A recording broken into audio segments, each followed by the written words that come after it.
You're listening to YVT on the Road, where we go out and meet people making things happen.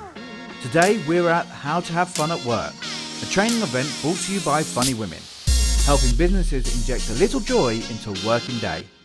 We caught up with some of the people who were there. Let's hear what they had to say. Hello and welcome back to Funny Women 2026. I'm joined by the sensational Rosie. I mean, you've just closed the show. Ooh, what a day. How do you bring humour to events like this?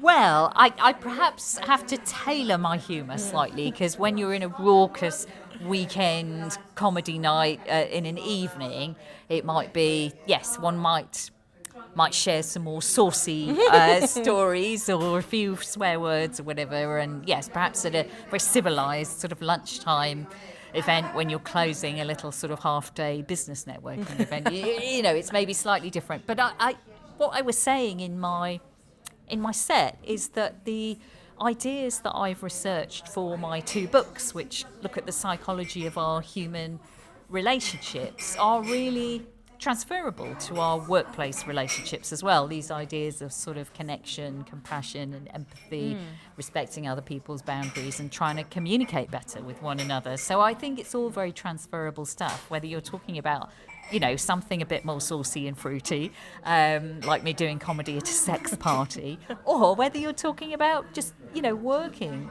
effectively with another human being. Absolutely. And by having those little bits of naughty humour brought into the working environment, though, as long as those boundaries are there and clear, actually it opens people up, doesn't it? Like, as soon as you started talking about that, the room relaxed and we were like, right, we know where we are, we can see, we can have this sort of joke, make those wink winks and nudges, and it was okay, people felt comfortable then.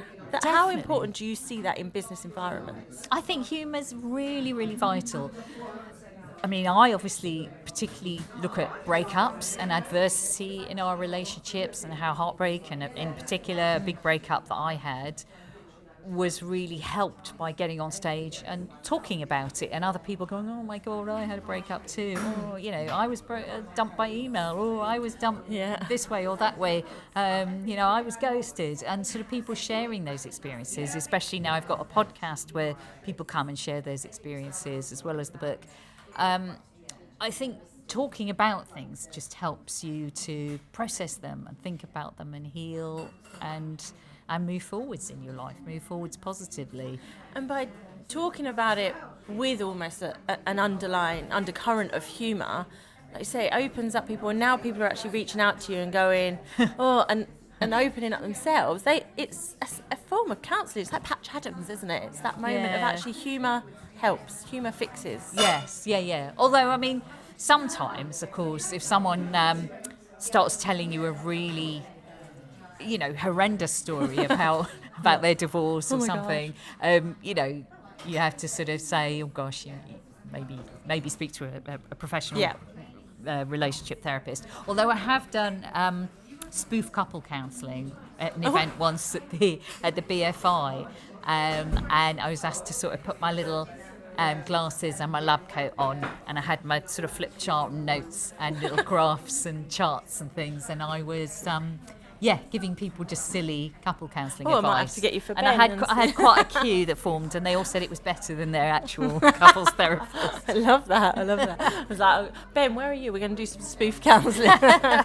So, I mean, what do you see people taking away from today, and what have you heard them sort of interacting from the day? Well, it just seems like lots of interesting creative connections have been made, and lots of different people have been talking to each other from the bits and pieces that I've seen, and it just seems like there's been a real sort of feeling of energy and empowerment, and people sort of encouraging one another. So I think that sounds like a great thing. It's been amazing. Great vibe, right? Incredible. Rosie, thank you so much. We're going to grab the name of the podcast. What is the name of the podcast? Oh, it's the Breakup Monologues. The Breakup Monologues. We'll grab a link to that and stick that below as well. So go and check them out. Go and have a listen. Go and send your stories with humour, of course. Rosie, thank you so much. No worries. Thank you for watching YVT on the Road. If If you'd like your video team to come to your event with their video podcast pop-up studio, get in touch with us at yourvideoteam.co.uk/pop-up. Until then, we'll see you in the next episode.